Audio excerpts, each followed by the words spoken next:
2-hour stream for you guys. Fight Night 12 and Episode 12. And surprisingly, we have a historic only one card. There are no prelims. It's straight up just going to be a main card. 11 fights here tonight on UFC 12. Fight Night 12. So let's get it started, folks. You got Pena versus Claire Peterson. It's up next. Let's get it going. Like, I'm actually really pumped up. It's been a nice little week. It's been a crazy week. I just finished all of my schoolwork for the week, literally right now. I even took my Wednesday. I took my Wednesday to do schoolwork, which is like my off day in between schools. So to be here is nice.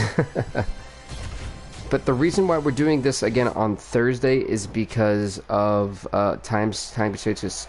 With tomorrow being Friday, I'll be doing a lot of other things, so it would have been a little bit more difficult to stream. And so the goal for me is it will be easier on Saturday to do Dead by Daylight at night with friends. So that's a little bit easier. But overall, it would have been a little bit difficult to do UFC at night on Friday just because of how crazy and hectic I know it's going to be. So it's just kind of, I want to make sure I got you guys your content. 11 fights on the show. We kick things off. And what I feel could be a big sleeper here in the women's bantamweight division. And we have the 0-1 Juliana Pena taking on the 0-1 Claire Peterson, both trying to make a name for themselves here with the victory over each other. Oh, the right hand is there for.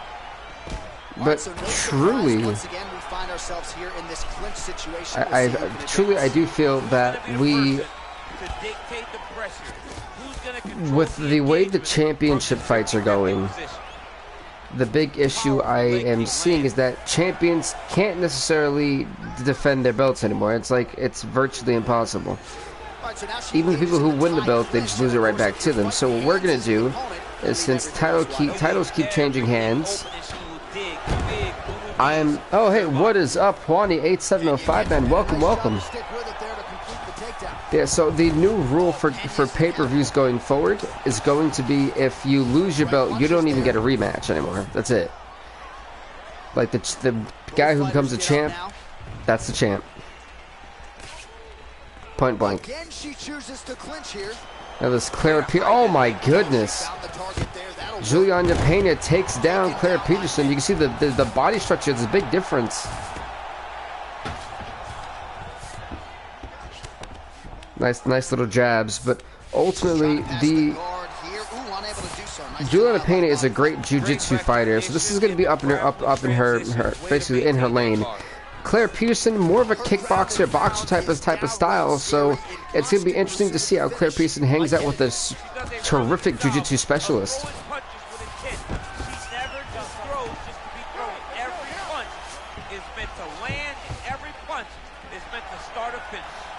Said 11 fights, 10 of them being 3 rounds. Of course, the main event being 5. Ray Borg takes on John Dodson in that flyweight division matchup.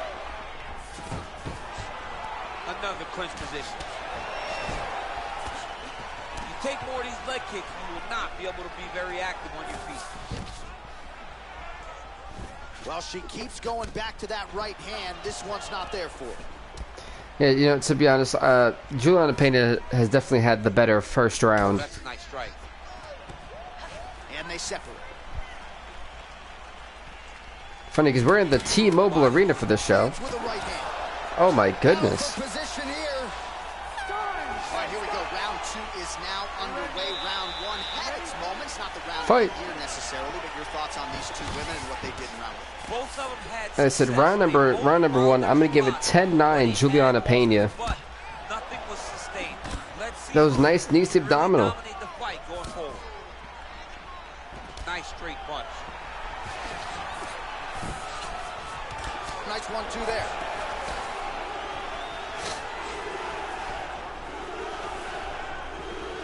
It's funny because Claire Peterson, she goes 0-2. She'll be in a massive amount of trouble. Look at this great takedown. Well done. It's where Claire Peterson gets to be in trouble. I mean, she's hurting.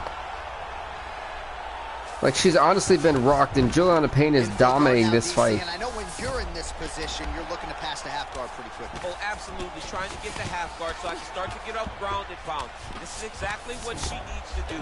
Not only does it get you to a position to get off ground and pound, Peterson able to get back up to a standing vertical base, but here's the thing. She hasn't done anything effective, which ultimately has been her biggest problem. All right, both women now continuing to try to get a more dominant position here in the clinch. I can hear Dominic Cruz just screaming underhooks. My ears are bleeding a little bit. Yeah, underhook, underhook, underhook. It's the key. And look at this. Claire Peterson finally starting to get some type of momentum. To win offensively and control the underhook. But she's ultimately banged up.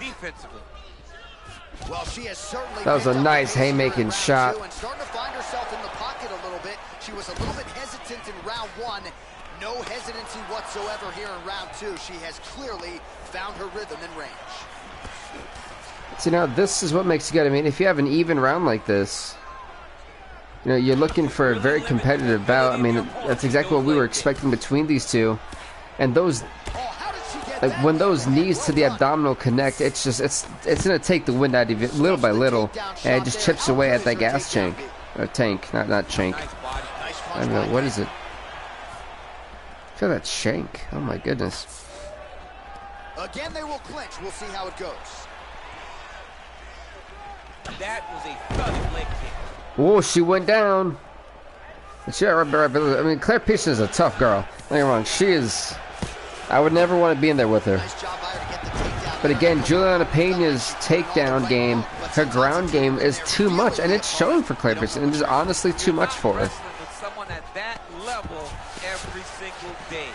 The person has their own unique feel in the wrestling exchanges. You see Claire Peterson is bruised up, beat up, banged up. Oh, Pena's back in half guard. Oh, sage work from the bottom here as she tags her with the punch. Round three. You know, I've got to again give round number 2 10-9 to Juliana Pena. I mean, she just did better. Claire Peterson looks a little bit lost out there, if I'm being honest.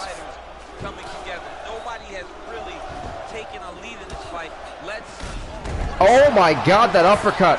That uppercut almost knocked her out cold. I mean, we all seen that is some immense knockout power on display from Claire Peterson.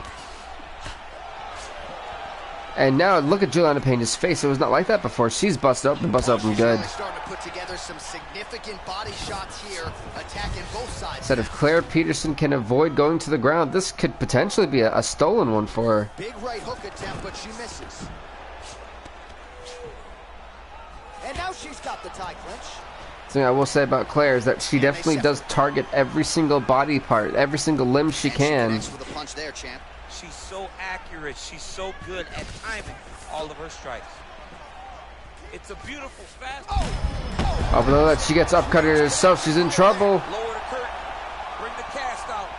Bring the cast. If you take the foul, the night's over. See how that calf kick really did the damage here. Claire Peterson in trouble. It's got to find a way to get out of this. She does evade. She's real good here. She'll either jump on her back. But Juliana Pena is looking like a whole nother version of the last time we've seen her. And both fighters exchange elbows, and they're enjoying it. What a wrestler. That was an amazing takedown. That, folks, was what I like to call a suplex. We passed the midway point of the third and final round.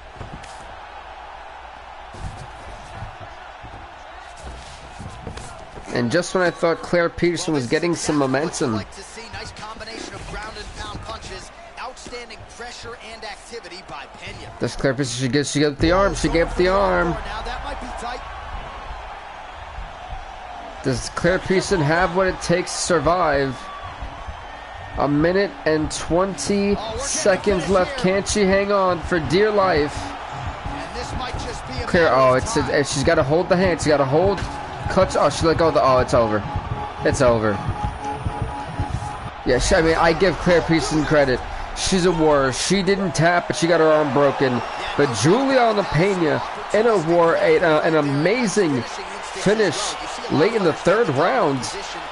not putting it into the judge's hands. She gets the job done here to go 1-1, making Claire Peterson go 0-2. This one was this amazing suplex. Boom! I mean, her neck scuds off and scrapes off the cage. That's a thick steel cage. Oh my goodness.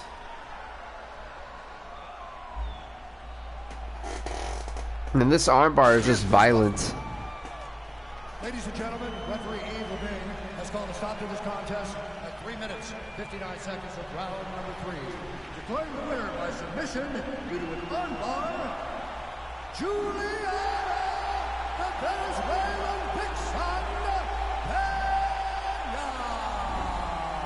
Congrats to Juliana Pena on winning the fight. She's now 1-1. She sends the rookie Claire Peterson 0-2 as we're going to move forward for the next fight of the night. Marcel Stewart, another man who is 0-1. Marcel was actually, I believe, in the featherweight tournament. And he takes on the 0-2 Renan Barao. Here we go, folks. It's up next. And the men... It's funny, we just came from the women's bantamweight division. Now we're going to the men's bantamweight division. You ready? You ready? You ready? Fight. Well, these guys have been on each other's radars for quite some time. Tonight, it shall be done. Both guys. Here we go. Marcel Stewart, Renan Barao. Barao 0-2. Marcel Stewart 0-1. Looking to get his first victory, trying to put himself on the map. And against a legend like Renan Barao. This is going to be a tough task for this young man. You know, one of my favorite lines from anywhere is you need pressure in order to make a diamond, and that's exactly what we're seeing. And Marcel Stewart's in a pressure situation against a legend right now. Is he truly the next UFC gem of the men's bantamweight division? No wasted actions, no loose punches. He's going right to the target. No, and the way when Marcel Stewart kind of came into the UFC, I think what really stunned him is, but before I can even continue, what a great suplex. We're seeing the suplex a lot lately. He's one of those fighters who are an extremely overall well-rounded fighter. They have a good... They don't have anything great, but they have a good understanding and knowledge of everything. They have a good jiu-jitsu game, a good boxing, kickboxing, wrestling. So when you add all those key four ingredients, you have a solid fighter, and that's what I think people were hyped on Marcel Stewart coming into the UFC. And so I am looking forward to seeing the potential that everyone else has been talking about. And now he's in a lot of danger. He's got to grab that head. You know, considering the fact he's actually dominating Renan Barao like this, I'm actually surprised, especially on the ground. I mean, you got to be very careful when you take these big ground and pound strikes. You need a controlled posture. Because he's dominating right now, and he's just clocking him. Continue to gain posture and rain down big strikes on your opponent. You see how Stewart's done a great job of just holding and dominating Renan Barao so far. And constant pressure, constant... Uh-oh.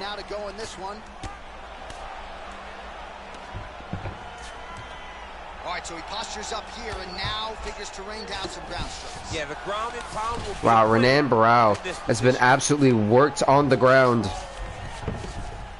Man, this is some serious ground and pound here, DC. He's not just staying... And you know, this is not where you want to be in. I mean, you're basically giving up the round. If this stays like this for the next 50 seconds, I gotta say, it's going to be 10-7 Stewart, because he's dominating. Oh, he postured up there, gained some valuable separation. And now, the ground and pound starts. Well, he's got his back. Hey, bro, just want to stop by for a minute because I have some free time in school. LOL. Hey, no problem, Braylon, man. Thank you for stopping by, bro. Highly appreciated. You have a great one. Enjoy school. Be safe, guys. Working on the ground here, his opponent's feet on the hips. You know, but with this round being over, I've got to say, it's, for me personally, I'm giving it 10-7 Marcel Stewart. I think he absolutely dominated that round. Because his face was turning into mincemeat with that ground and pound in the previous round. Oh, he got with a two-piece. Renan Barao just got put on notice by Marcel Stewart. Don't make that mistake again. Oh, then Renan Barão with that uppercut. You seen? He faked. He leaned with the left hand and the left shoulder. Marcel Stewart bit on it, and then Renan Barão, like the legend and the in-octagon experience he has, then capitalized with an underhooked. I mean, sorry, an under uppercut like that, hiding the uppercut to where it just perfectly lands on the jaw, almost bopped him and knocked him onto the floor. That was a smart and just veteran crafty move from Renan Barão. Mixes it up nicely in terms of staying heavy and also staying active. All right, single collar tie now. He lands a big knee to the body. Looks like Renan Barão does not want to go to the ground anymore with Marcel Stewart. Not even in the clinch. No problem, Braylon, man. You have to go. Wait, he takes him down. Wait, whoa, that's an interesting. That is an interesting takedown maneuver. So versatile. If they can do these takedowns in so many ways, you saw it on full display right there with that. He doesn't want to give the back. This is not good. He definitely does not want to continue to give this back. Okay, that was smart by Renan. On the ground, DC, but you got to be very careful hanging out here for too long if you're his opponent. Oh, nicely done there as he escapes back to his feet. Now, Renan Barão trying to get back to at least a standing base here. Attempt without issue. So a much different approach from him here in round two. Took him a while to find the range, get in his striking rhythm. He has found it here, and as a result, has really picked up the pace in round two. See, this has been more of an intricate round. This one's kind of hard to score. Both guys have kind of knocked each other down, at least hurt each other really badly. And I mean, punches in bunches. yeah, when it comes to the takedowns. Great punch landed. Like you said, I got 10 minutes left, so I can stay for 10 minutes. Hey, there we go. Hey, you're in for a good one here in this fight, man, I tell you. Right hand on point. It's funny because I was originally going to do this at 3, but I was like, you know what, let's do it at 2:30 because I have such a hectic day. It was supposed to be Friday I was supposed to do this, but with how crazy it's been nuts. But it's Marcel Stewart has been getting absolutely rocked. Renan Barão is dominating. Wow. Are we going to see a knock? That uppercut, Marcel Stewart needs to really start taking notes. That uppercut has been so impactful, so damaging. It's going to cost him if he doesn't watch out for those uppercuts. 20 seconds to go round two. You know, in a way, I had this fight going 10-9 for round number 2 to Stewart, but I'm going to have to give it to Renan Barão. On my scorecard right now, folks, it is 19. Actually, let me see that. It's 10, 9, yeah, 19, 7, 10. Yeah, on my scorecard, folks, it's 19-17. Stewart's still in favor, though. I see the CPU still does that thing where they just stop and start. Yeah, I don't know why they do that. I really don't know why they do that. Like right now on my scorecard, I have it 19-17 Stewart. I don't know about you guys, but that's how I have right now. I mean, look at Stewart's landed 89 punches, like Renan Barão 51, but those 51 though have been impactful. But look at the damage just constantly being rocked. He dodged the uppercut. That was smart. He went this time, went for the leg, but Barão had a counter for it. And that's the thing, folks. You know, with a lot of these fights, as these rounds progress, as things keep moving on, as a fighter, you have to adapt. You have to evolve mid-fight to make sure you still have an edge. The game plan might change a little.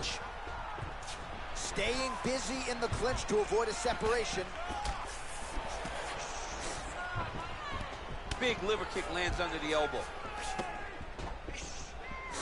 All right, well, it's late in the fight. Time is of the essence, and when you're clearly losing and you know you need a finish, risk management goes out the both guys are just, I mean, you know, you've got to be impressed by both of these fighters, man. They have definitely put on one hell of a show. There's still plenty of time left for us to have, you know, we just seen the last fight with like 1 minute and 40. He's down, he's down.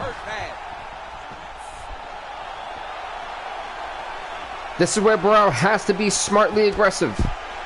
So holding on to him here, not doing a ton, perhaps just looking to recover. Well, he is really starting to apply a lot of pressure here down the stretch. And spinning back fist. Here's the thing, though. This is going to come down to the wire. If this goes to the scorecard, I think, depending on how the judges really seen round 2 and this one, this is going to be interesting. Stuffs the takedown there. How good is his takedown defense? Huge knee lands from the tie clinch. All right, so both fighters now sort of struggling for position here. I predict a decision win. I don't know for who, but I highly doubt a knockout submission. Yeah, I think these two guys are just like these two guys are warriors, but I don't know. This is a tough one. Both guys want to get their first win. 0-1 Marshall Stewart, 0-2 Renan Barão. You know, both these guys are hungry. They need that one on the scoreboard. 20 seconds to go in the fight. 15 seconds after we're going to see a last second knockout. We've seen it before, so never say never, everybody. Personally, I don't know who you give round number 3 to. Round number 1, I had, 10-7 Marshall Stewart. Round number 2, I had 10-9 Renan Barão. This third round, I've kind of got to say 10-9 Renan Barão. Right, the official decision is but then if I do that, though, it's only 28-27 on my scorecard. That still gives Stewart the win. So 29-28. Okay. 28-28. And Judge 3 scores it 9-28. 29-28. By majority decision,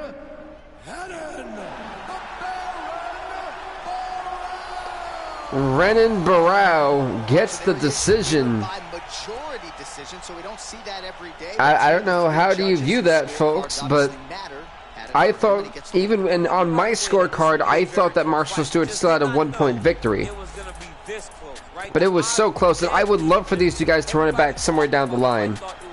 I mean, I don't... but that's the problem, and that's why you don't want to leave that type of decision into the judge's hands. Sometimes I feel like fighters get too comfortable with that. And I feel like both fighters had the opportunity to put this one away for a while. Matchup at 205 pounds between Jimmy MANUWA and Gokhan Next to folks in the light heavyweight division, Jim MANUWA 1-4, Gokhan Saki 0-2. Look at one of these guys looking to keep the gravy train rolling. Yeah, no, Brandon, I really didn't expect that decision either. I really thought it was going to be Stewart, but I feel like that's a fight that definitely needs to be ran back somewhere down the line. These guys are the best of all of mixed martial arts. They can do everything when they're locked inside of the octagon. Wow, Gokhan Saki coming out of this opening round like blazing.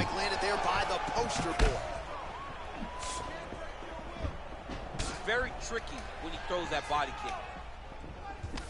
Right hook to the body. Thanks, Braylon, man. Hey, you have a good one, bro. Enjoy the school. He landed it. He's so bad. And now he lands a combination.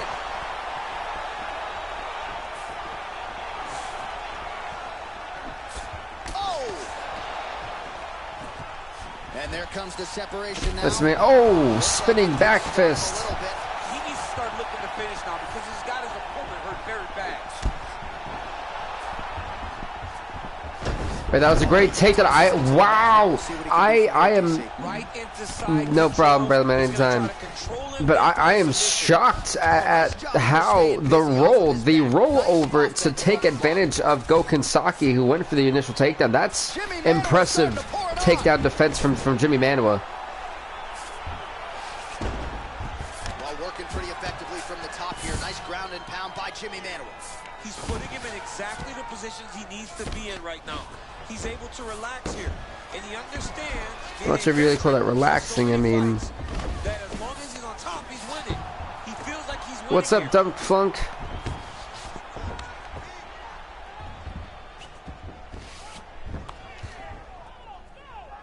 I mean, it's nice little punch there.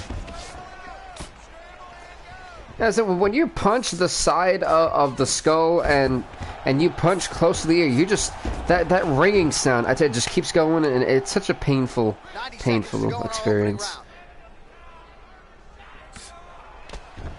Like, I wouldn't wish that on anybody, yet these guys do this for a living, so. Strike there, the ground and pound on point tonight. So getting bopped like that is not fun. Well, anytime you are in a ground fight, and it's funny because you've seen MANUWA try to go to the for a submission already in this fight.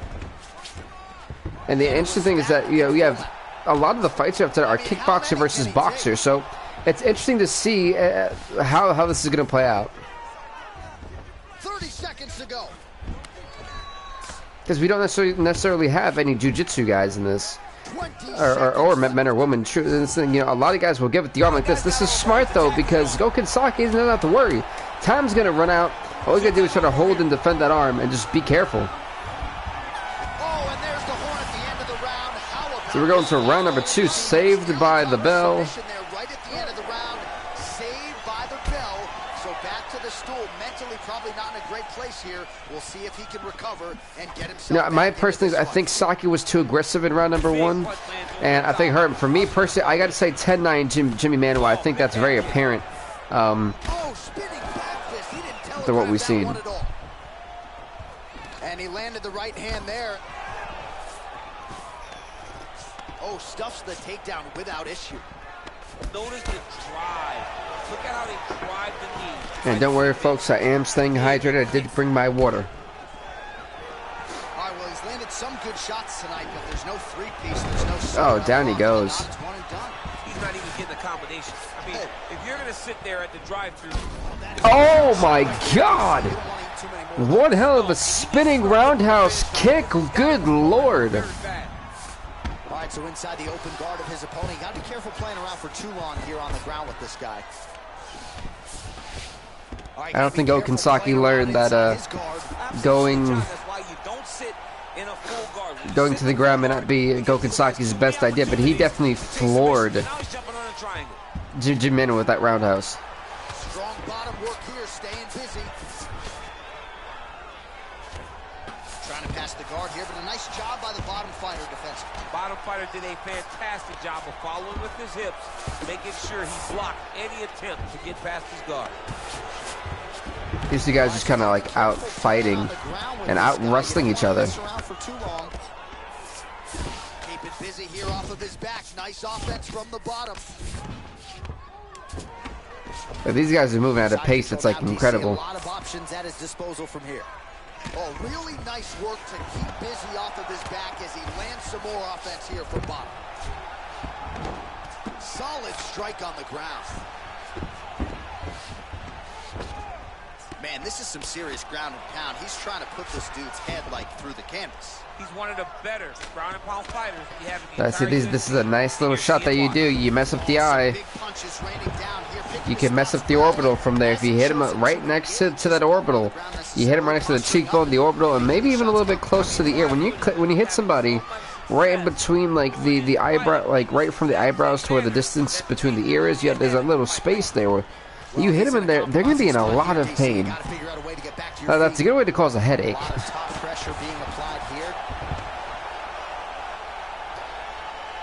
It's funny because I just talked about how 10-9 it was for MANUWA.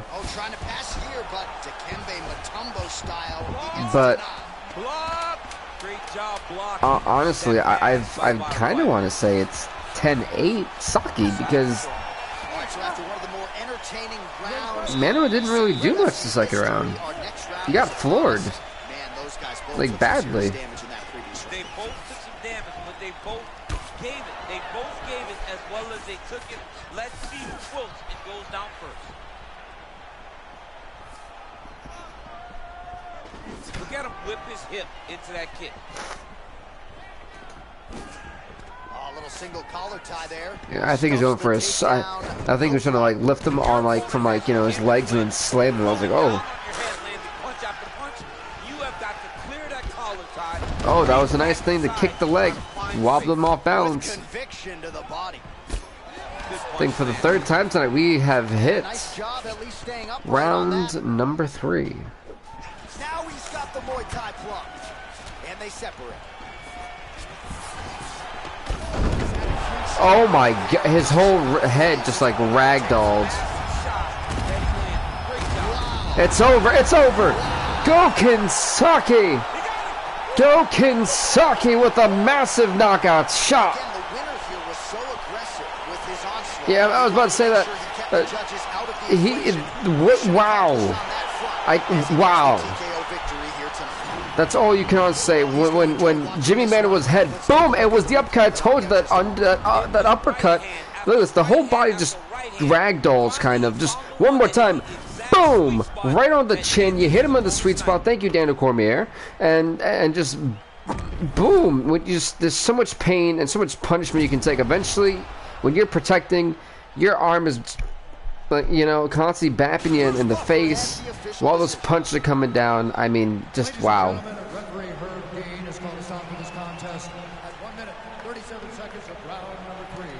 Jimmy Manuwa 1-5. Gokinsaki 1-2.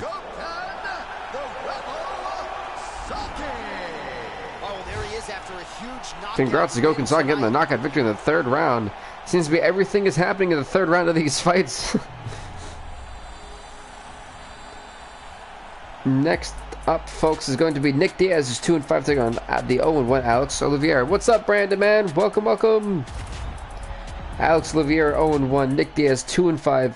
The welterweight division is on display next. It is a welterweight matchup between Nick Diaz and Alex Cowboy Oliveira.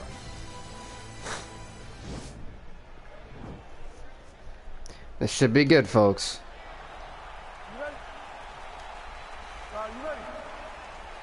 Alright, so the fight is underway. We will see how it plays out. It's a pick'em fight according to Las Vegas. And yeah, it's funny. It's funny that that's a pick'em fight because you see Nick Diaz is 2-5, Alex Oliveira 0-1. I would like to think that the Vegas odds here would kind of be on Alex Oliveira. I got Cowboy. Yeah, you know, I think it would be smart. Oh my God, that uppercut! You see now? Oh, he's down. He's down. We've seen one knockout, one submission, and one decision already, all in the third round. So fighter a little bit stunned, holding on to him now. Will we see a knockout here in the first? Straight punch lands.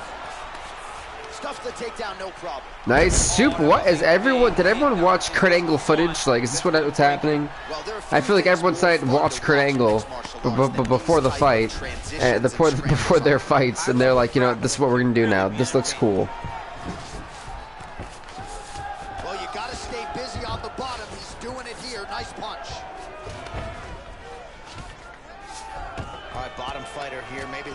Escape, DC. And now here goes the old adage of war, the ground game. Wrestling. Intelligently defend or the referee's gonna stop. You gotta defend, but you can see him now starting to gain posture, and the intensity at which he's throwing these ground strikes is starting to improve. It's starting to elevate because he knows that he can get the finish. I mean, honestly, even if he knows he can get the finish, it's still, wait, what in the world? Nick Diaz has an interesting, wait a minute. This is, oh my goodness. Hey, what's up, Herbert Lemon? But look at this choke. Oh, this is so painful. He's done. He's tapping. Nick Diaz putting this fight away in the first round by submission. Wow. See the years of repetitions in the gym to set it up and ultimately get the tap there. Great technique to set up the finish. Let's take a look back at the mean, truly, I mean, wow. Nick Diaz, 3-5. Alex Oliveira, 0-2. Declaring the winner by tap out, Nick Diaz. Well, congrats to Nick Diaz on winning the fight. We're going to the next fight of the night, a first round submission just like that here in the T-Mobile Arena. As we're going to go on to the next fight of the night. Have you seen the new 2K gameplay? I have. It looks very realistic. I guess it's kind of unfortunate that I'm not going to get the new PS5 till not this year, but next year. The only idea, I can't even afford a PS5. Next, it is a heavyweight collision between Tai Tuivasa and Ben Rothwell. Alright, next up, folks, is a heavyweight bout. The 1-3 Tai Tuivasa takes on the 0-4 Ben Rothwell. And what, these are two massive sluggers. In terms of power, I'm looking for this fight to be over pretty quickly. If this lasts over a round, I would be surprised. I think we should really be expecting a knockout from these two nasty brutes in terms of power. As they come, they both can wrestle, both can grapple, both can strike. They can do it all. And these are the matchups that we dream of as MMA fans. You know, this is definitely a heavyweight's dream in terms of just the list of knockouts these guys have. Nice kick landed by the clinch. He engages in the single collar tie. Punch over the top. Rothwell's got the tie clinched. Let's see what he can do with it. Oh, single collar tie here. As he gets close and he's out of the kicking range, he'll change the stance. I might get it and start doing YouTube for real. Yeah, you know, it would be a definitely fun experience. I think for a lot of people, the PS5 is going to be the big difference maker. Big, powerful punch lands. Now he gets back to range. Rothwell gets in the clinch. Right hand punches the clinch. My only issue with the PS5,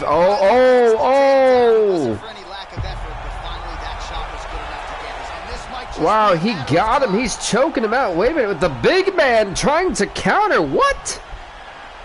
Well, this is new. I didn't even think Tuivasa really had a submission game like that.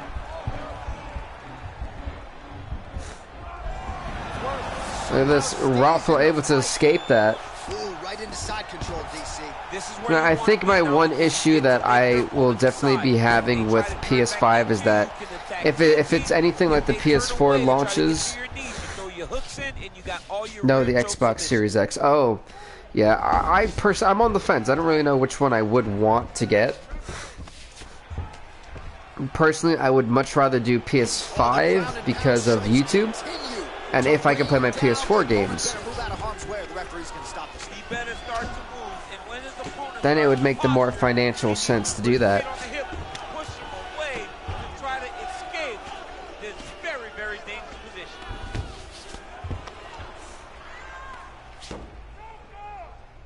Oh, nice job using his strength there to posture up. We'll see what he can do now. He's going to start looking to land big shots from the top. All right, well, both fighters pretty comfortable on the ground, DC, but you got to be very careful hanging out here for too long if you're his opponent. Oh, lands with the ground and pound strike. He's putting him in exactly the positions he needs to be in right now. He's able to relax here, and he understands, being a veteran of so many fights, that no, the Xbox Series X, Madden 21. Oh yeah, I wouldn't even bother with Madden 21. It's a flop. Like deep down, that game is an absolute disgrace, and I feel bad for the consumers who were conned into pre-ordering that, and somehow for a lot of people who got free game codes for like trials and stuff, that game is still free to play for some people. So, you know, Madden, I've actually boycotted Madden for the foreseeable future. The only reason why you'd even see Madden on my channel is if Maximum Football does well, so we can see what happens to the prospects. But Madden 20 was definitely the last game of Madden I'll be buying for a while. Yeah, I heard like NBA is like $70 or whatever.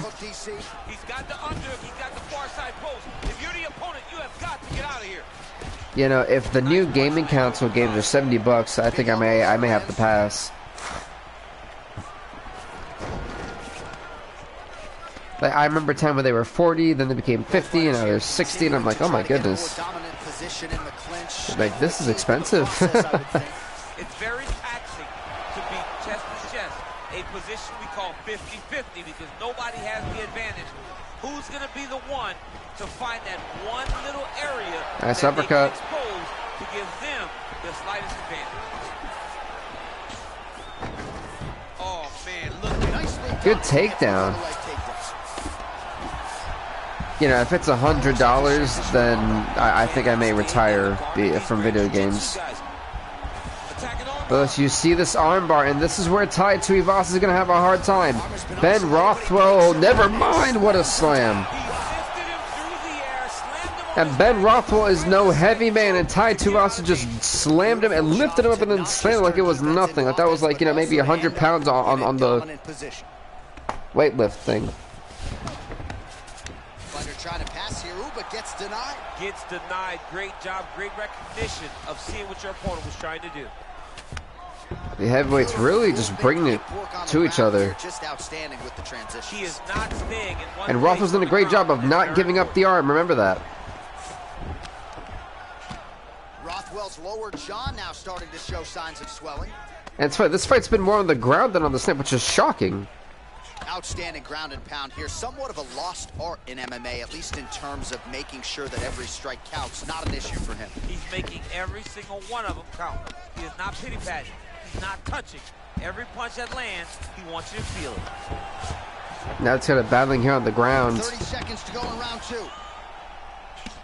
Oh, nice. Those little clocks to the skull, my goodness. Standing over his opponent, not unlike Muhammad Ali over Sonny Liston. Oh, that is a good reference. If you're standing and your opponent's on the ground, you're doing really good work. And that's the end. Going to round number 2. And actually, as that's the end of round number 2, we're going to round number 3. Sorry. Here we go. You ready? You're ready. Fight. Guess these guys don't really have that respect. They just want to hurt each other at this point. The final 5 minutes of this fight. And they separate. Good series of strikes for him there, staying busy and staying accurate. I mean, the accuracy is unbelievable. Already closes the distance, gets the single collar tie. It's a nice little shot. Well, he has landed some good shots, DC, but really unable to string anything together in terms of solid combinations. That 56 total percent of his strikes have landed. That's impressive. Well, no, they've always had mouth guards at Brandon. He's got to really throw his whole entire body into those strikes. Stuffs the takedown there. How good is his? Yeah, UFC has always had mouth guards. Otherwise, these guys would no longer have any teeth. They'd be like hockey players. Single collar tie now. Oh, that's a good strike there by Tuivasa. And now he's got that. Oh! He's stunned. He's hurting. He is wobbly. The kill shot is what they call it going in the fight. Well, you got to admire the urgency here. He is trying to keep the. All right, the fighters are fighting. Oh, and Madden. Really, it's about time. But honestly, I don't think it's really. The other guy's going. Take a point. Take a point like they did to your boy Johnny, and you lose the All-Valley Championship for disrespecting a guy like that with that sweep. Good movement by him here, transitioning very well on the ground tonight. Step for step, he's staying within. And whoa, Rothwell gave up the arm. Rothwell gave up the arm. He needs to move his hips back to cover. This is where it's interesting. Can he outdo Ben Rothwell? Can Ben Rothwell hang on for dear life? A minute and 20 seconds is what's left.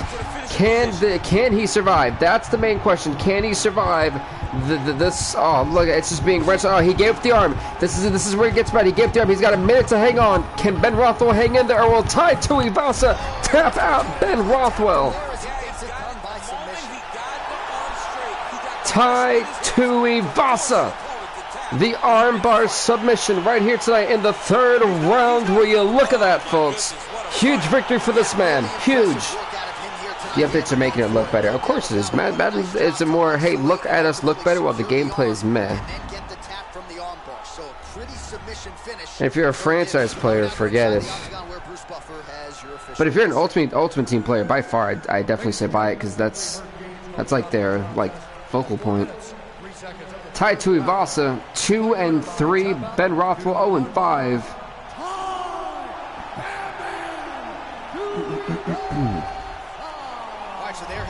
Congrats to Tai Tuivasa, win the fight here in the 3rd round as we're going to the next fight of the night. Nah, but ultimately, though, that heavyweight fight was surprising. I did not expect it to be that that much wrestling. I thought it was going to be more of a stand-up fight. But in this next fight here in the lightweight division, All right, coming up next, it's a lightweight showdown between we're in an interesting predicament here. Beneil Dariush is 0-2. Donald Cerrone 3-8. Donald Cerrone is trying to climb back to some type of winning ways. And he's going to have a tough time doing it. And right now, he's going to go against Beneil Dariush in the lightweight division. He needs this win bad. These guys have been on each other's radars for quite some time. I got some yard gameplay I might post. Hey, go for it, man. You think we're getting a kickboxing match tonight or what? You just don't know, right? You don't know who's going to be able to employ their strategy the way that they need to. This is a close fight on paper.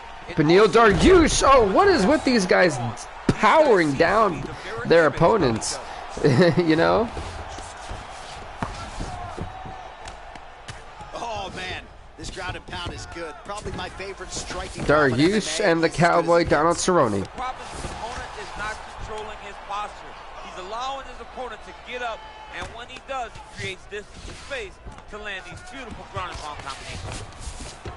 All right, so pretty good damage here with the ground and pound. Nothing superficial about these strikes. They are intending to harm. Oh, yeah, he's landing. Yeah, absolutely. This is... And he's landing to get damage off.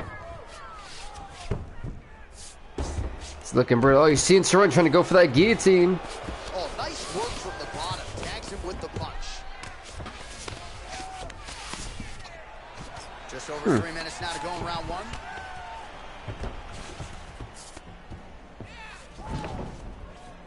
All right, so not enough action there on the official kind of calls it. And we are back They're back to a vertical base.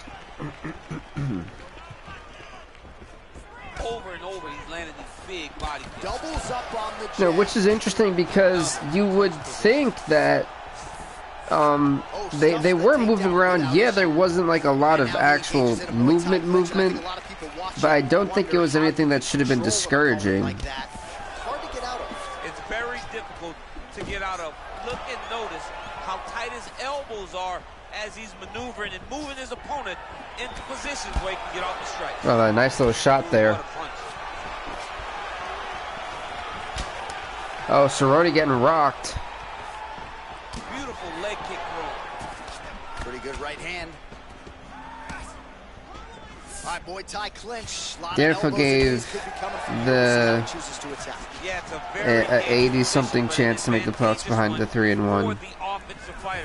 The 3 Danforth gave the team a 80-something chance to make the playoffs. Oh, that's interesting. All right, single collar tie now.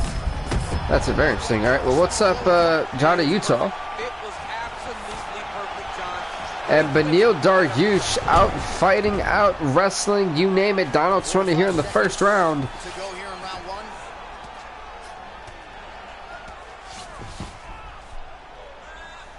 Seconds to go.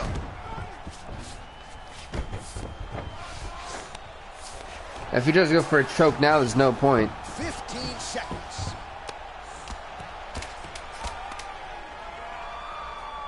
Man, how fun is this to watch as he continues to dole out damage with the ground and pound? Take it back to the days of guys like Mark Coleman, just beating people up in the ground and pound. This guy There we go. is a throwback fighter. Very fun to watch. Yeah, the Oh, the Bills. Ha. Hey, my Bills. Hey. All right, he engages in They're doing something. Muay Thai flop. Stuffs the takedown, no problem. See, you know, my... All right, so he's landed some good Oh, shots. dear. Poor Donald. Oh, okay, never mind. I see you, Donald. Combinations tonight. Well, the jab has been looking great. How about jab, jab, right hand? Right. Because eventually you're going to have to put something on your That was a opponent beautiful head that's kick. gonna really make him pause. I believe the jab Oh, that elbow went right to the nose. I know that definitely broke something. He may be able to finish his fight.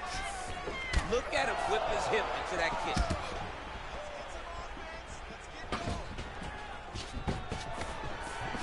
Bleeding over the left eye now. Oh, collar tie.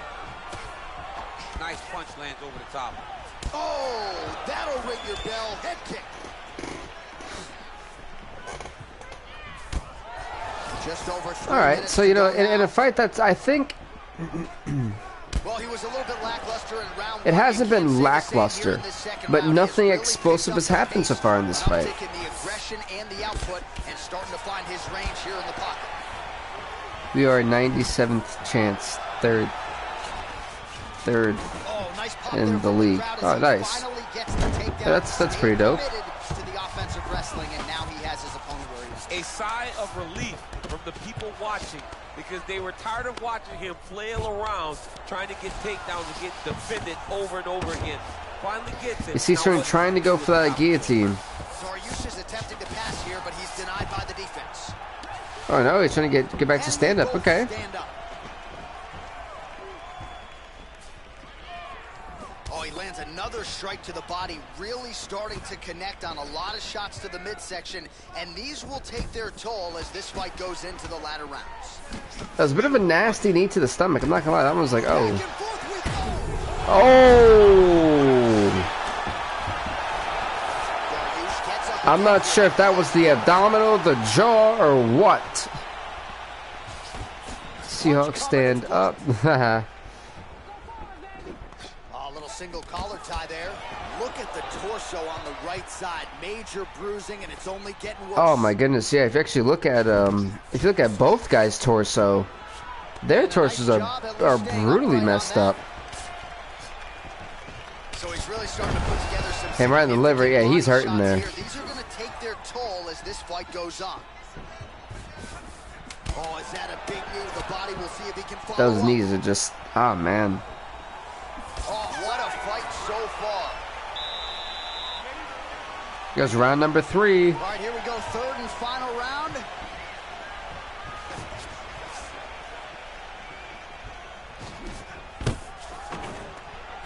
Stuffs the takedown, no problem.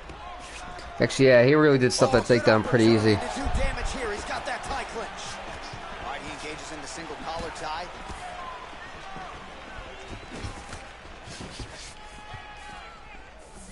All right, good job by him there to raise the guard and protect his head. He's doing a good job of keeping the guard high, blocking his head, making sure he's not taking those damaging strikes up top. And he continues. Yeah, it's to actually work the been quite body here. surprising. Beautiful body kick. Good punch.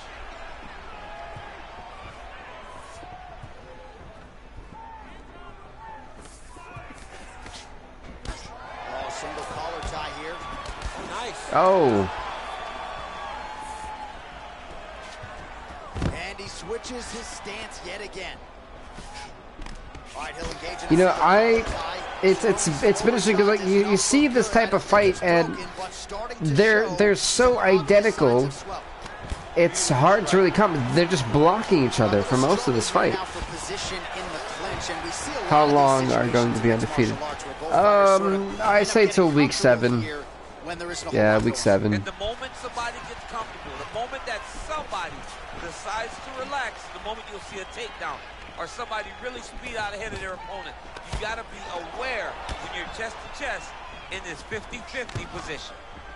Well, he continues to I said this whole fight's been 50-50.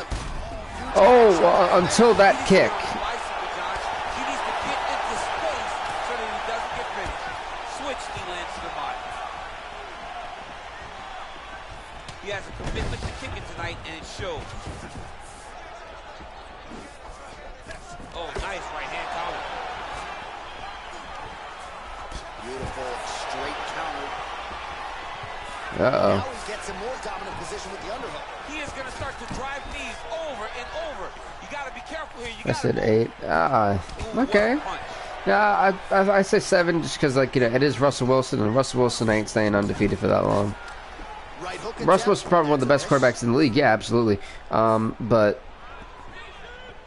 yeah, I just can't see them staying.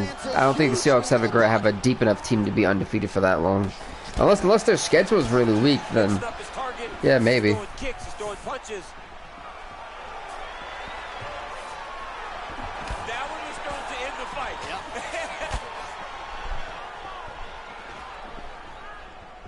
Real nice body kick lands.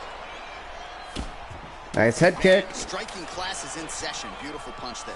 Great job landing. What a damaging punch. What a fight. All right, 3 full rounds. But should go his way given all he got done in the striking. Yeah, he did a great job of landing at will, mixing up the target, doing everything that he's become known for. I really don't know who you give this to. A very good decision. I know he Plus didn't get the 6. finish that he wanted Gotcha. so bad coming in. The official decision is in. It resides with Bruce Buffer. Who do they give the W to? The judges' scorecards for decision. All 3 judges scored this contest 9-28. 2028, okay. The winner by unanimous decision. Beneil Dariush gets his first victory. Beneil Dariush 1-2. Donald Cowboys running 3-9. May need to think about relaxing in terms of fighting for a while. You gotta go to the judges. Leave no question. He may have the case we had too many competitors. That's true. Okay. Next up, folks, is going to be in the middleweight division.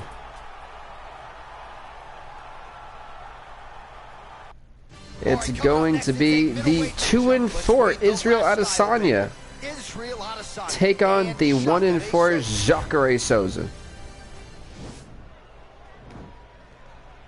The NFC East suck. Yeah. Oh, why did I allow him to do his thing? I don't want to see these stupid taunts. No, let me skip him, please. All right, so here we go, round 1. I can barely hear myself think in this arena right now. 2 of the most dominant, well-rounded fighters in this division. I mean, these guys Jacare Souza, Israel Adesanya. Everything when they're locked inside of the octagon. I'm so excited to watch the highest level of MMA on display tonight. Got the single It's about to get good, folks. Just misses with that one. Because, you know, with Adesanya, a guy who he was able to compete in the middleweight championship tournament, didn't do too well there. There's a lot of fighters who just, UFC 3 was like their moment, and they still struggle there. But now Adesanya's got to pick it up together here in the middleweight division. He's becoming an afterthought in this series. He's 2-4.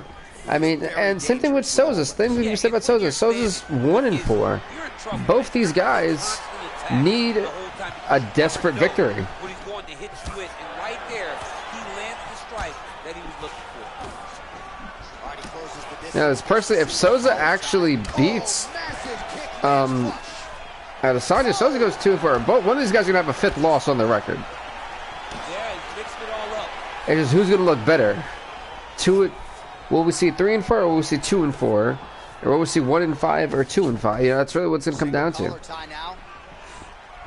It's just how important this fight really is for both these fighters. And here he is back in familiar territory in the clinch.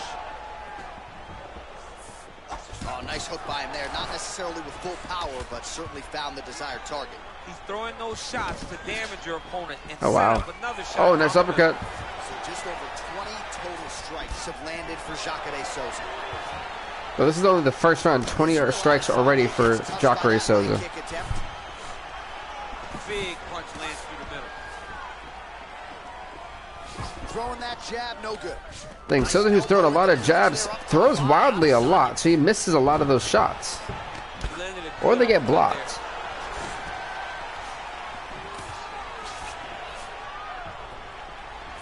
His misses are entertaining. Oh! How the best deep ball throwing, Wilson or Allen? Oh, He's got that tight.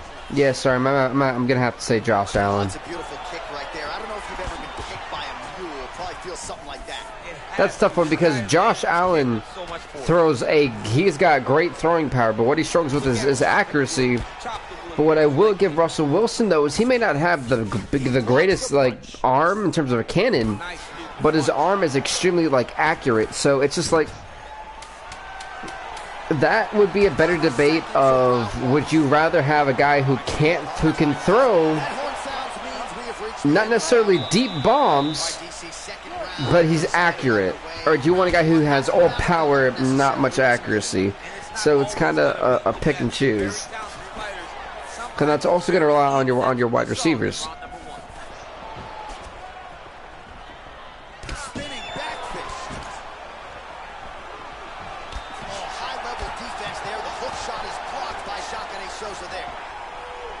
What is... Oh, he got him in this position. This is such a painful position to be in. But, I mean, it's a painful, but it's also easy to get out of. The sheer will is really remarkable to watch. Like Matt who? There's a lot of Matts. A swing and a miss by Jacare Souza. And now they are throwing both sides with You mean Matt Ryan or Tom Brady? I'm actually going to go with Matt Ryan, just because Tom Brady is too suspect and there's too much cheating that's been around him for me to want to, holding on to him here, not really doing yeah. too much, perhaps just looking to recover. Back to the feet now. 3 minutes now to go in round 2. So we call on the numbers here, DC. 55 total strikes and now landed for Jacare Souza. And unofficially landing with 51% accuracy against Israel Adesanya. So a much different approach for him here in this second round. He was a little bit tentative in round 1, a little bit of a feeling out. So at long last, he good takedown. his first takedown after several failed attempts. You gotta watch him. That's the problem when you have that predicament. A guy like Jacare Souza who loves to tap people out. And this might just be a Oh, man. Oh.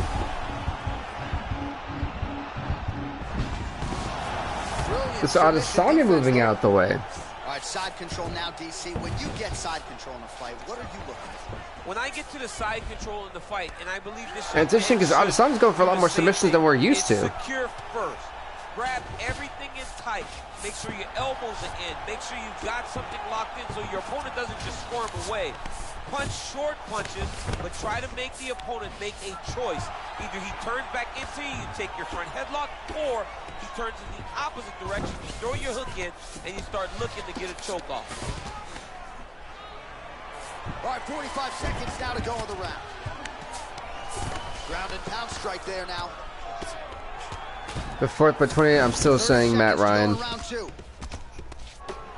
Well, not ideal to spend this much time on the bottom, but you can't fault him for his activity. Landing strikes here from the bottom. Nice work by Jacare Souza there. Oh, useful strike on the ground that was. All right, another round is now underway. Pretty good previous 2 rounds. We'll see who makes the requisite adjustments now. The adjustments are going to be the key, John. When you're doing everything Round number 3, and honestly, I will say this has. I'm surprised by the styles of some of these fighters tonight. Like, they're doing different styles, and I'm not used to seeing from them. So I'm quite perplexed. I'm actually just kind of sitting here like you guys, kind of just watching because I'm interested to see what is the next move. Well, for the next move of Adesanya, it might be protecting his face, but. Antonio Brown versus Bell, that's not even a fair one. That's a wide receiver versus a running back. Yeah, at least give a wide receiver comparison to Antonio Brown. Watch for big knees to the body, and eventually him switch it up with a big knee to the head. Oh, he lands the Superman punch. Just misses with the right. Israel Adesanya gets in the clinch yet again. Oh, those kicks. The fact he was able to go from a high kick then followed up like a body kick on the same leg that quickly is kind of shocking. Situation with this fighter, you're potentially playing with 5. 82 total strikes have landed for Jacare Souza. And the accuracy rate, by the way, for scoring. Yeah, I'm still picking Le'Veon Bell. At least Le'Veon Bell's not that much of a head case. Against Israel Adesanya. Well, he continues to find the openings tonight. Beautiful connection with the punch there. Accuracy at its best. Cam Newton, Lamar Jackson. Honestly, they're way too similar to each other. I feel like they both have the same sized ego. They both, well, no, Cam, no, Cam's still kind of, that's a tough one. Oh, look at this guillotine.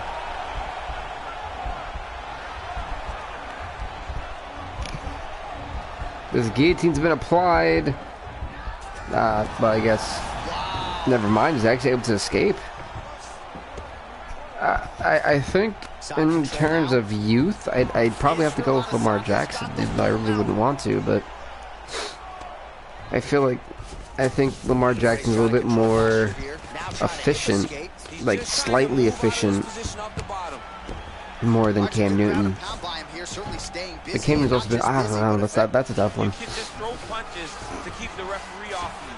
This guy is throwing punches to be effective, to throw damaging strikes. He's doing a fantastic job. All right, well, he's got him softened up here. All right, he's got the hooks in, DC, working off of his back. Get this Adesanya here in the back, sitting position. And we go to another decision. Wow.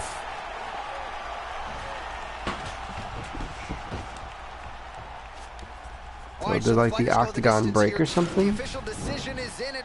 Everyone heard like all that rumbling at the end of that octagon. I was like, what the heck? Cam throws his shoulder out. That's true. That is true. Wow, Adesanya losing another fight. Jacare Souza 2-4. Israel Adesanya 2-5.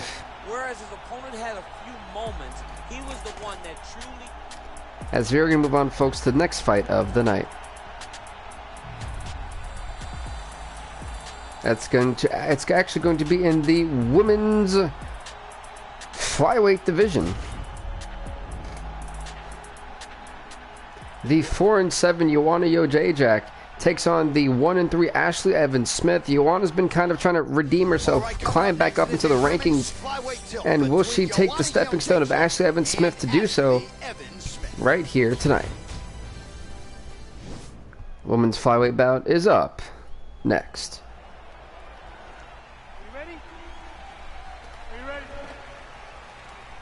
So here we go with round one. We're expecting a lot of action and really to see Joanna Ashley Evans Smith.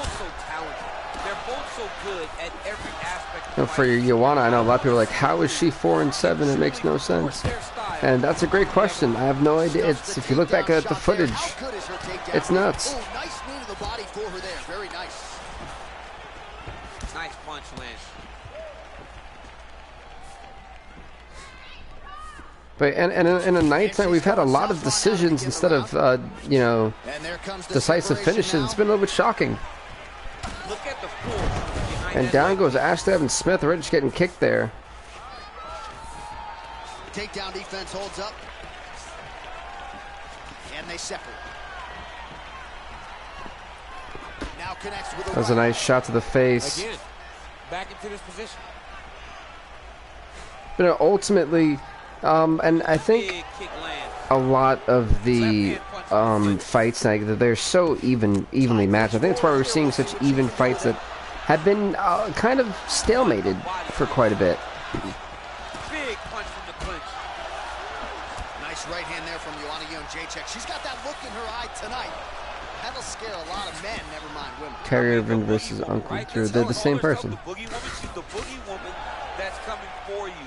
And you see that she's back in that state that allowed her to become the longest reigning strawweight champion in UFC history. Look at that great work to the body from the clinch. Well, it's not considered a power shot or even a significant strike, but that jab looked pretty significant to me. When you land that jab like she does, it is a significant strike. To hell what anybody else says. Good jab. Good stick. Well, we thought she might be vulnerable to the body shots tonight, and there's, you know, honestly, with the fighting, and almost moved into her opponent's striking these women are brawling. I don't really know Joanna as a submissionist. I could be wrong. Oh, she got, yeah, that's all it takes. Oh, that's all it takes. Like, that one hurt me. I felt that, and I was like, oh, you poor soul. That is a nice jab by her there, as your boy Rosendo Sanchez might say. That was clean. It was so clean. One of the best female Trae Young. I've ever seen fight behind the jab is Joanna Jędrzejczyk. She controlled people. Trae Young turn for sure.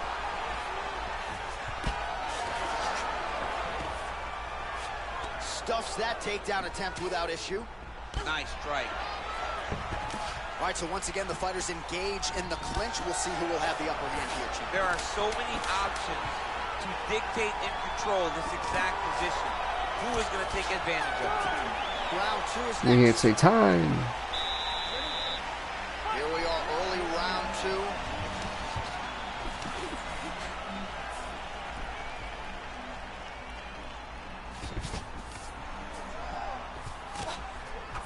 Oh, big punch lands. Oh.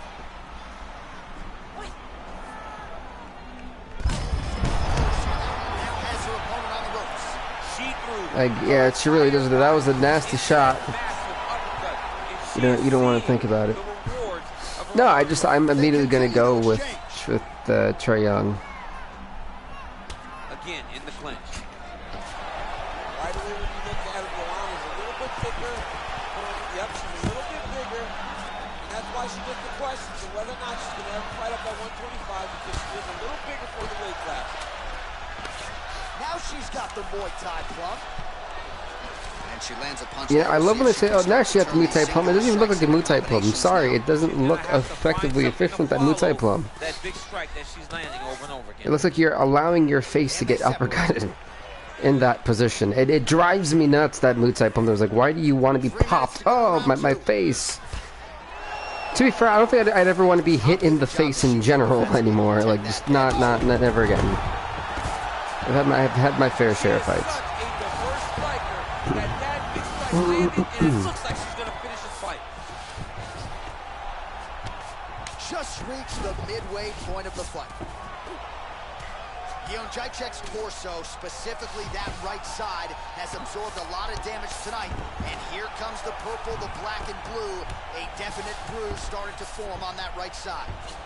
I mean, to be fair, this, I honestly thought that Joanna Jacek was gonna maul Ashley Evans Smith here, and that's completely not the case.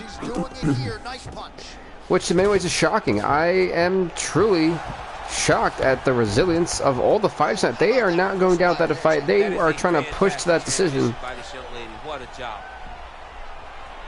What in the world? What was that? Like, I'm sorry, but what was that? A little bit hesitant in round 1, but she has certainly picked up the pace here in this second round. It took her a That's while. ever since you guys really started recommending this presentation style, I will say I've definitely enjoyed watching this type of presentation style from UFC, and we'll definitely be using this more often. Not even more often for the foreseeable future. This is the presentation style that we're going to be using, at least with the screen and everything. That makes it feel authentic. And she's back in the clinch. Trying to establish that jab once again. When you're in a clinch, you can pull down on the head and land these beautiful punches to the head. Third round underway. Oh, hook shot blocked there by Evan Smith. Ooh, Again, once again in the third round here tonight. Oh, now she's got the tie clinch. Good opportunity to do significant damage here. Nice little shot. Oh! Back to the feet. That was a straight jab that dropped Joanna, and then Joanna hurting. Her opponent in a world of trouble now. Her opponent in a world of trouble. She landed that punch in the exact spot that She did more than land that punch. She bopped her. Just misses there with the left. Well, you hit. Whoa! you can never I throw her my. know what you're Oh. gonna see with this Big young lady. yikes, my Is guy. she gonna Big finish yikes, the fight? Brandon. Oh, stuffs the takedown without issue. Back to her feet now. Good sign for her there. Definitely know that. I definitely need to know that hurts. That's gotta hurt. Oh, nice job by her there to split the guard and land her straight punch. That punch is so straight and so So fast. 3 minutes left in this women's flyweight fight. And she caught the kick. I would say the fighters tonight, they have put on a show in terms of just the oh my gosh. Uh-oh. Oh, this is not good. This could actually be it for Joanna Jacek. Are we seeing the potential end? This is not a fighter you want anywhere near your backside. We could get a not too distant future. Yes, she's very dangerous from the top. She's so good. Smith's looking for that. Oh, she's looking for the submission. The arm triangle here. Joanna Jędrzejczyk could be in a massive amounts of trouble. Yeah, the arm triangle is one of the most unfriendly and most brutal submissions you can honestly be in. Because of how much pain it causes and how much it does. You really do suffer while being in this position. I don't want. It definitely doesn't tickle, you know. I definitely want to put that out there below. That's Ashley Evans-Smith with a shocking upset to tap out Joanna Jędrzejczyk here in the third round.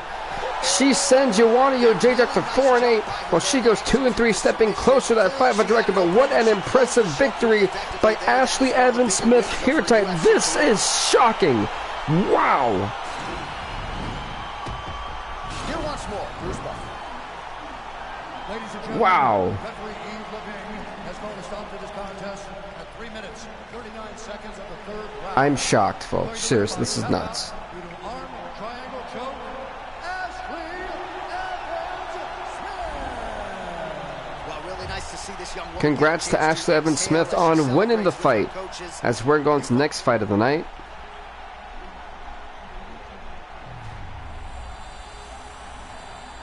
As it's going to be in the featherweight division, the 1-3 Dustin Poirier takes on the 2-3 Ricardo Lamas. This fight is up next. All right, coming up next, we get to this featherweight clash between Dustin the Diamond Poirier and Ricardo the Bully Lamas.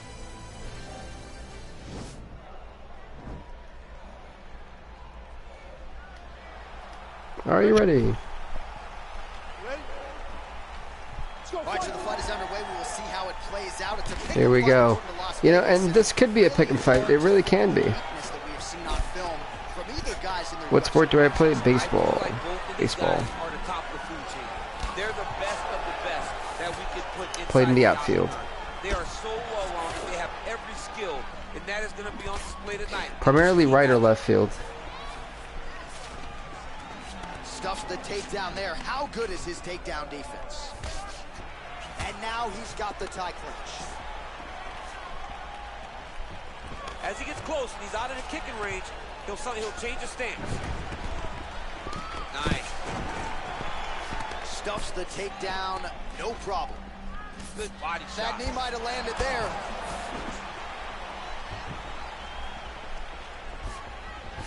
Oh, uppercut to the head, but it's blocked there by Poirier. All right, he engages in a single collar tie here. Oh, and the ankle pick to get him down. We'll see if he can capitalize. Got the ankle pick. Let's see how he advances. I occasionally played right field. I was 3 minutes. actually I think I played right field like half. I don't know. I feel like I played more left field than I did right field. All right, so inside the open guard of his opponent, you got to be careful playing around for too long here on the ground with this guy. Closed guard. Like I very rarely played center field. I think center field. I remember one time I had to play. It was left and center The bottom, nice work there by Poirier. because we were down to man. So I had to make up the slack for that, and I was like, oh man, that was not fun. You play football and train to be a quarterback. Okay. Hey, big man moves 2 there. minutes now to go in round one. Yeah, that's like the third or fourth time that, you know, we've seen that to where there's not enough action on the ground. The officials got to, you know, like, get them back to standing. Punches blocked. And, you know, the funny thing is that It's such a fast leg. these fighters have a good, Strike. So now landed for Ricardo Lamas. like, a good, Oh, Superman punches true. what am I trying to say? These guys have good striking. I really wouldn't care to be on the ground with either of these guys. I mean, the king of Lafayette. I mean, more Dustin Poirier than Lamas. He fights from the southpaw, but he's a right-handed guy. That's why that jab does so much damage to his opponent. And a nice job at least staying upright on that. Look at this. So we crossed the 30-second mark in our opening round. And, you know, you see the attempts Gets the underhook. of Dustin Poirier and Ricardo Lamas trying to get the advantage on each other. Oh, collar tie. And these guys are also kind of similar.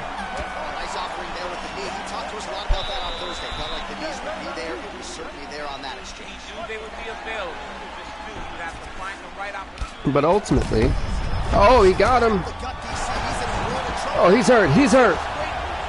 Ricardo Lamas is hurt, but then Dustin Poirier didn't want to finish. I don't know why. Well, these are some excellent ground and pound strikes here, DC. There's an efficiency with which he operates in these situations. He knows exactly trying to go for the choke. Exactly when to hold, and it's allowing him to really control. I'm shaped to be the next Tom Brady. Hey, look at you, man. Go for it. Oh, that'll work. The ground and pound strike is good.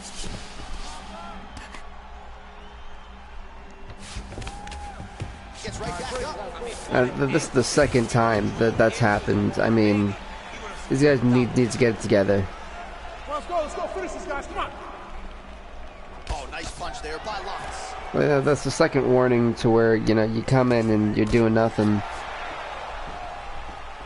In his first year on the bench, Starting to do oof. some really significant damage Big to the body oof. here. Another strike lands there. So we call on the fight stats here unofficially. 49 total strikes have now landed for Ricardo Lamas. And still landing at a pretty good clip, DC.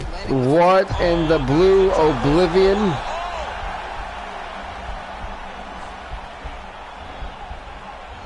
Folks, I am baffled by that. Like, truly baffled.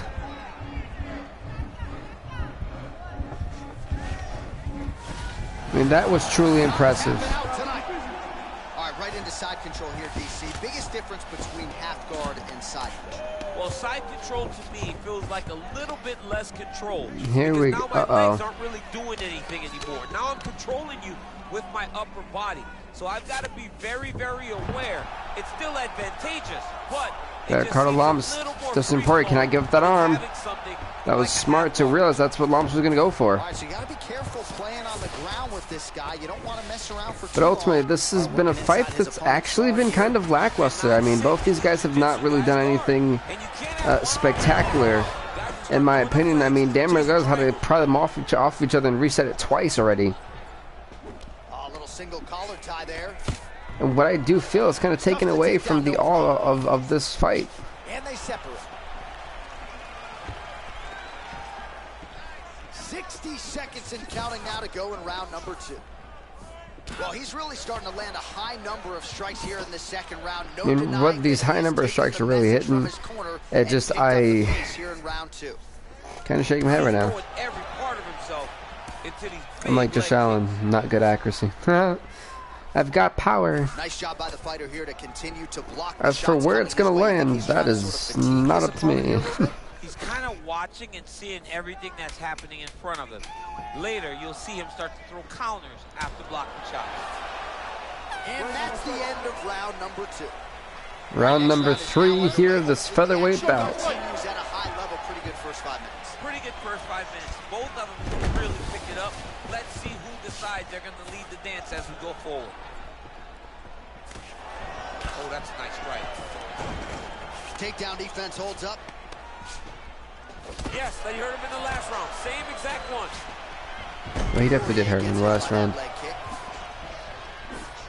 He does actually for sure. That was a nice one. It's my favorite punch in all the fight. And they separate. Look at how he turns his hip into that leg kick. Stuffs that takedown attempt. What is with everyone Kurt Angling people?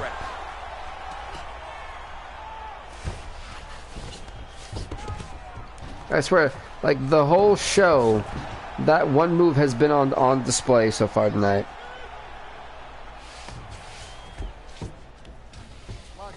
Oh, good have been overweight and started to train. Oh, that's good. That's good. It's really good day training.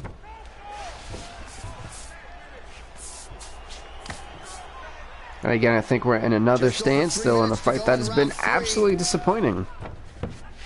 Like, I will say, it's been definitely disappointing. Here as he works out of side control. All right, side control now. We'll see if he can advance position. For the judges, I don't even know how they're going to score this, to be All honest. right, he's got him in the north-south position here, DC. When you're in this position, however rare it may be, what are you trying to do? I'm just trying to lay on. I'm just trying to cut air from going to your body. I'm just trying to make you carry my weight. I don't necessarily want to be here. And I don't know if this guy wants to be here right now. he will use this to try to get to the next position. Don't want to be there for more reasons than one. I don't want to be there. I don't want to be there on the bottom. Uh-oh. Lamas' lower jaw now starting to show signs of swelling. Well, the ground and pound has been on point tonight. Good work here by Poirier. This is a constant, just bops keep coming in.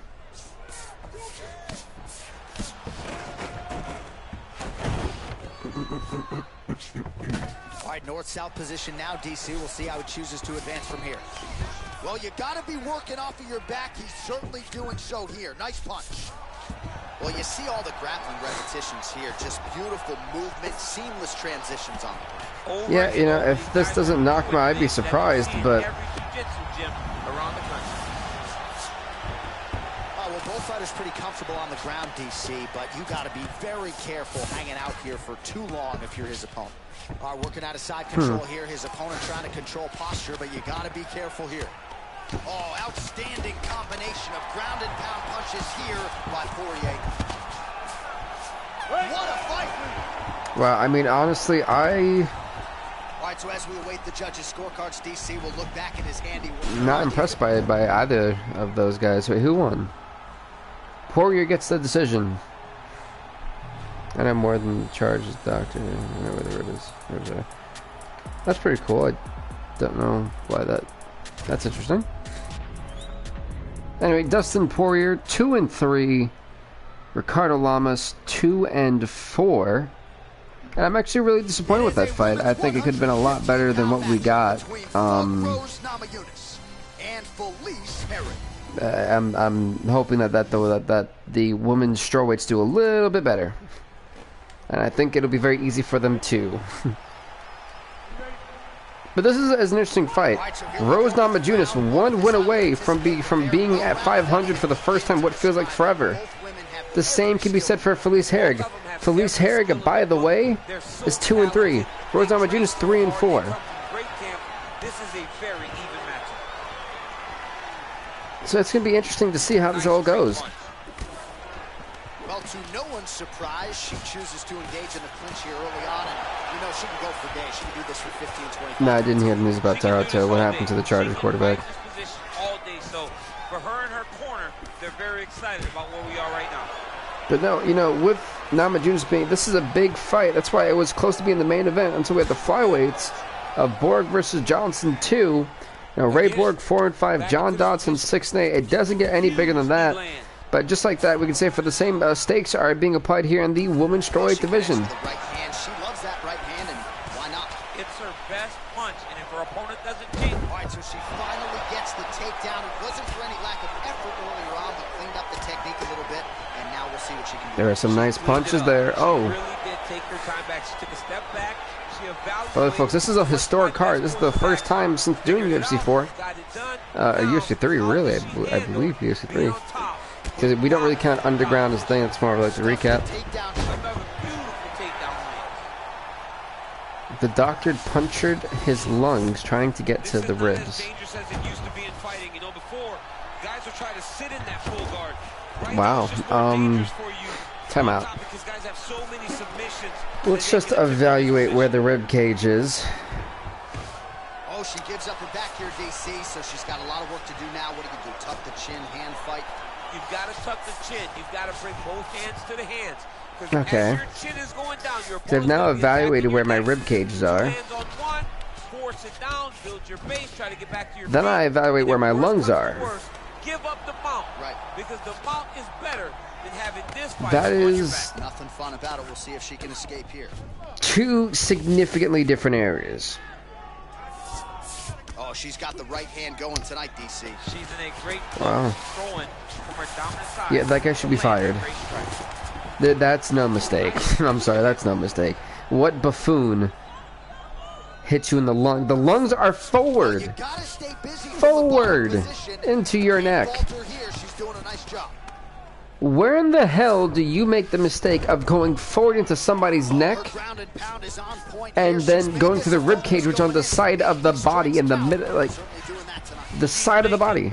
In every one of Or if you're gonna be specific, like the more in the top side of it, but it's still on the side, the rib cage. And making them all matter.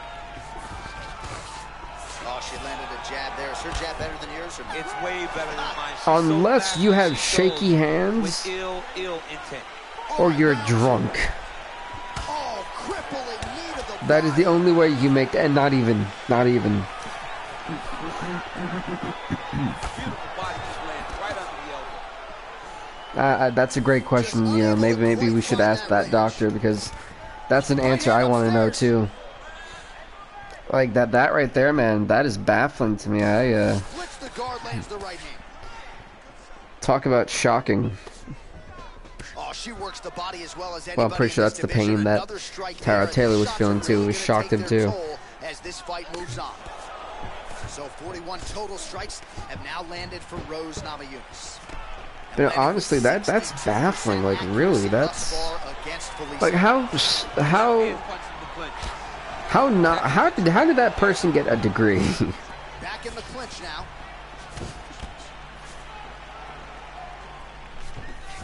I feel like I've completely ignored this fight. Oh my goodness.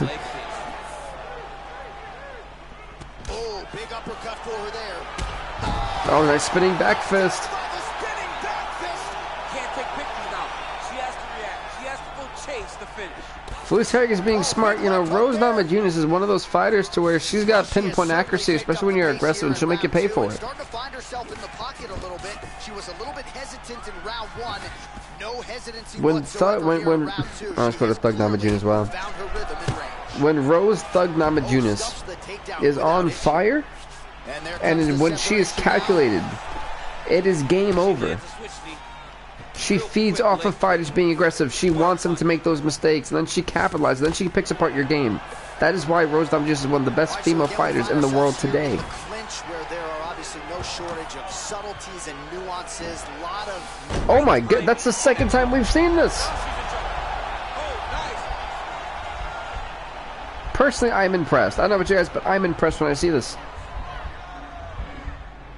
And a global pandemic that deals with lungs. I don't know how someone really messes up a rib shot and hits him in the lungs. It's kind of wow. But you know she passes as well as anybody in this division. Mom said that Felice Herrig now is kissing her lucky stars for that one. Ability to just be advancing or thinking advancement every single time, but her opponent has a great ability. It's the bloodshed that these warriors are just unloading on each other. She's able to get back to her feet, escape, and get to where she's comfortable. Wow, there is just a viciousness with which she operates here on the ground as she continues to get the ground and pound game going. She might get a finisher. Herrig's looking for that. Oh, well, Felice Herrig saying, screw it, you want to go for submission, I'll go for 1-2.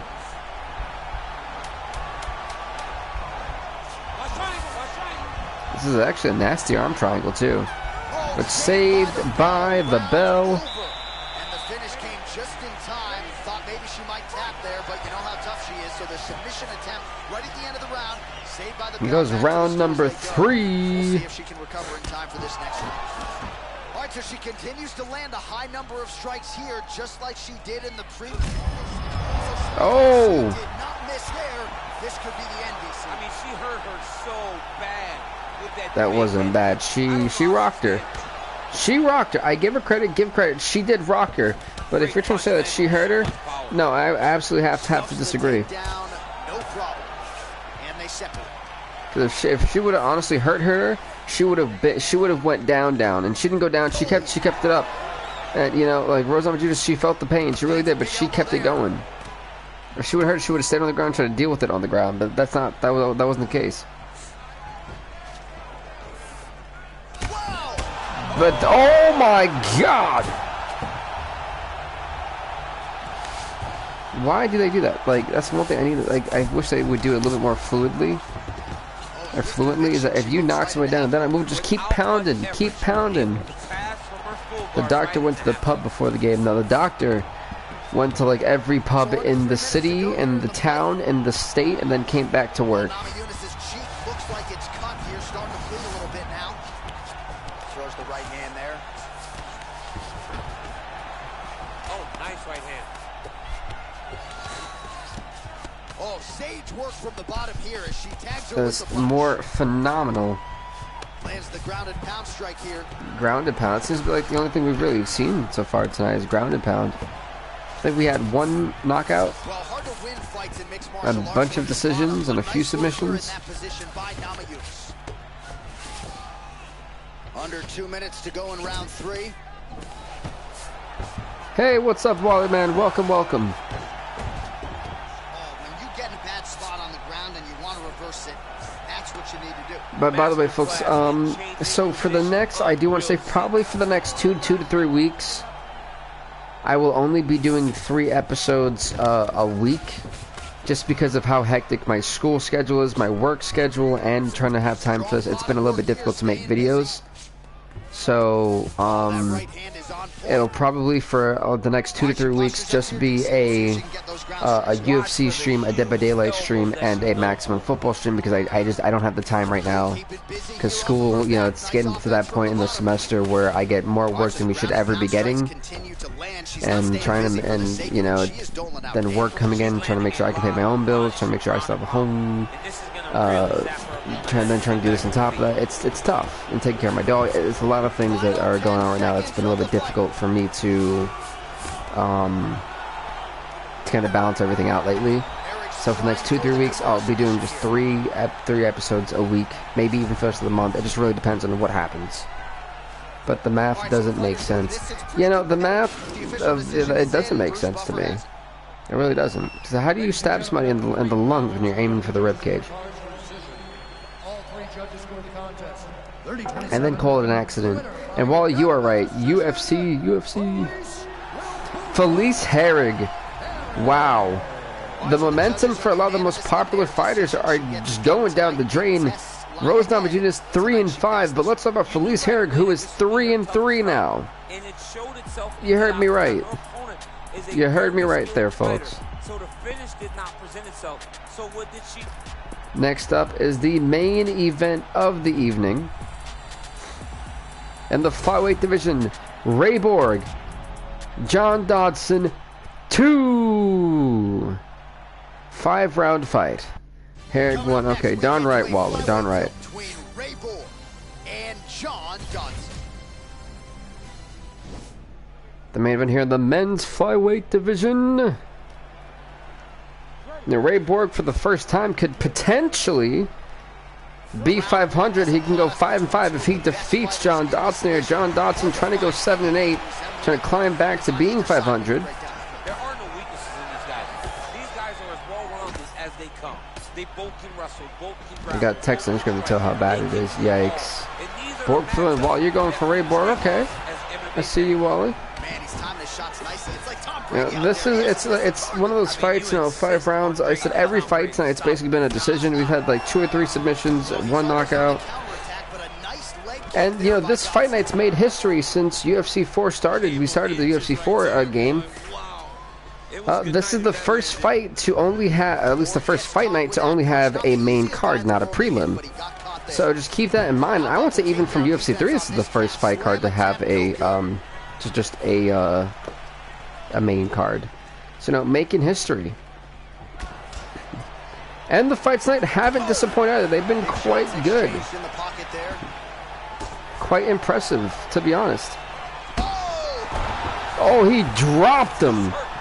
He got right back up, but damn did he drop him. Oh, well, it's fine, man. Trust me. We all got lives. I get it. You know, it's not easy. I don't really put a timestamp when I stream. So all you guys know is like the days now.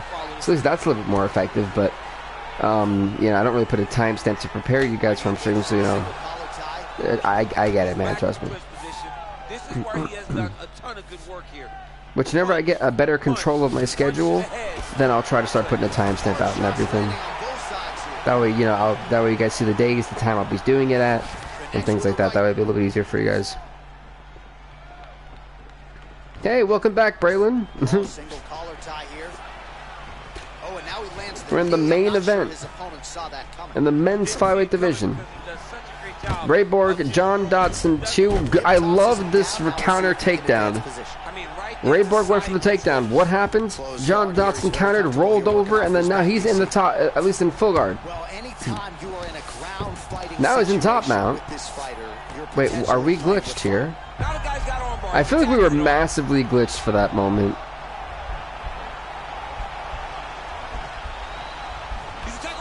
Like, was that just me? Was that somebody else? Like, I want to know your guys' opinion. I feel like we were massively glitched.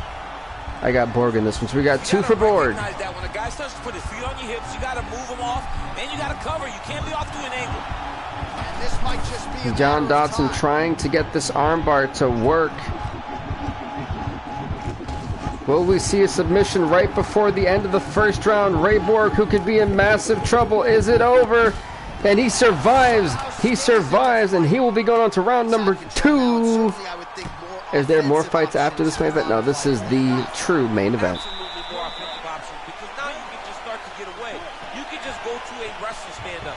Get to your knees, post your hands, don't allow him to get his hooks in, right? Really be aware of the hooks. So to be honest, I said we've had a heck of a show today. But it's so much more free-flowing than a half guard. We have 2 for Borg, 1 for Dodson. All you need to do is just get the opponent's body up, because his legs... So, you know, I truly am impressed with this show. I think it's been pretty good. I still haven't made, basically, the way I make the fight cards now, I make it week by week. So it's like whenever I have time, like after this, I'm gonna, you know, keep up with update the stat lines, so the records. I'm not gonna make. I might now. I'm not gonna make the next week's fight night cards until probably later next week. But yeah, you know, it's just kind of basically getting everything into motion and kind of catching up with everything. That's what I'm trying to do this week, and it has taken a lot out of me. Definitely has. Hey, thanks, man. I really do try. But look, it's another Kurt Angle-esque suplex. That's got to be like the 10th one we've seen so far. Yeah, at this point, everyone is suplexing everyone. I'm just like, what is happening? What is happening? By the way, though, next this Saturday, Dead by Daylight is gonna be here. Stay tuned. Borg's looking to pass out of the half guard here, maybe looking for side control. He's denied. Oh, that's a good right hand.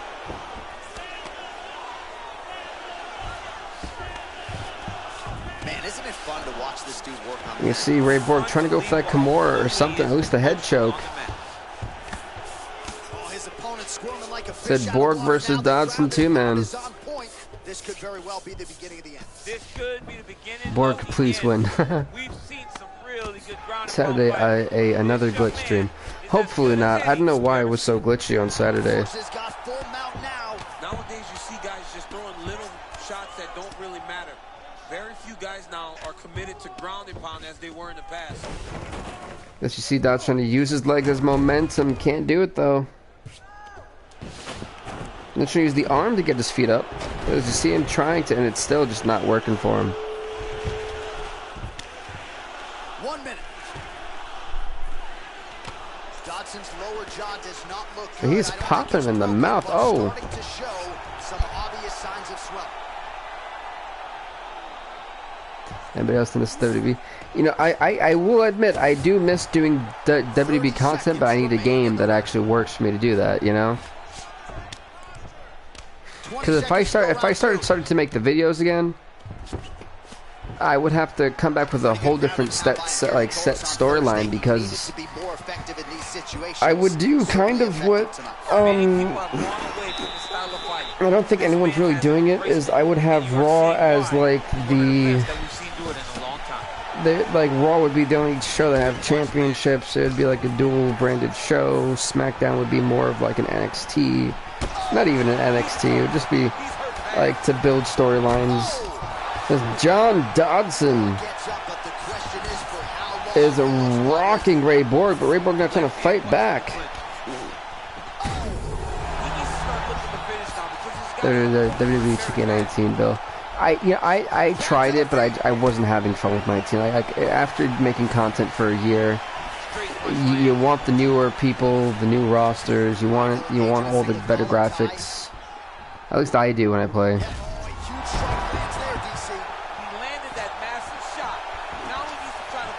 That is true. It is glitchy.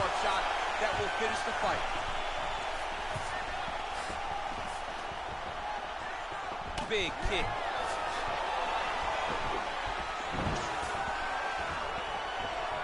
Oh, spinning back fist.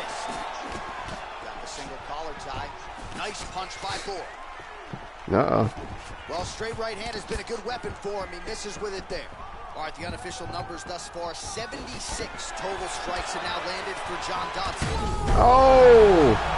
The spinning back fist. That's got to be it. John Dodson needs to keep on hammering away, which they can't seem to possibly do that for some reason. Oh, he's got the knee on the belly. Could be trouble defensively.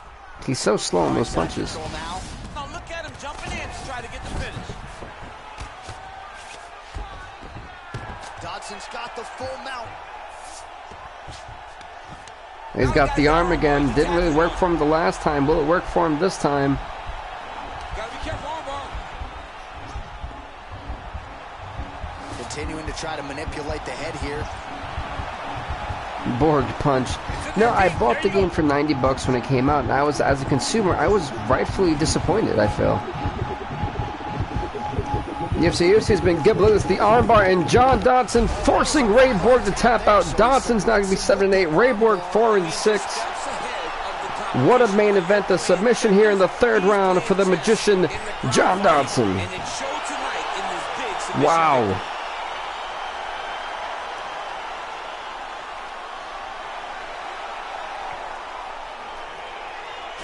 Take a look back at the replay as he gets it done by submission tonight, champ. Just watch how slow. Boom! Like down he goes. He never rushes. He takes his time, but it's his trickiness. So he's forced to tap right here. Just he couldn't do anything. All right, the official decision is in. Here is Bruce Buffer. Rip Borg, you will be remembered. Thompson won a good fight. Yes. Round number 3. Declaring the winner by tap out due to an armbar.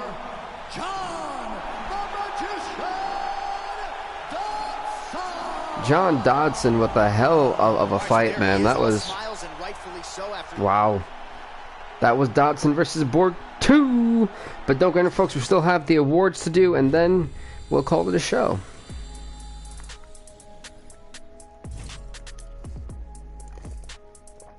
So, performance of the night submission went to... Ashley Evan Smith. I'd have to agree. Performance of the night KO. This was the only KO of the night.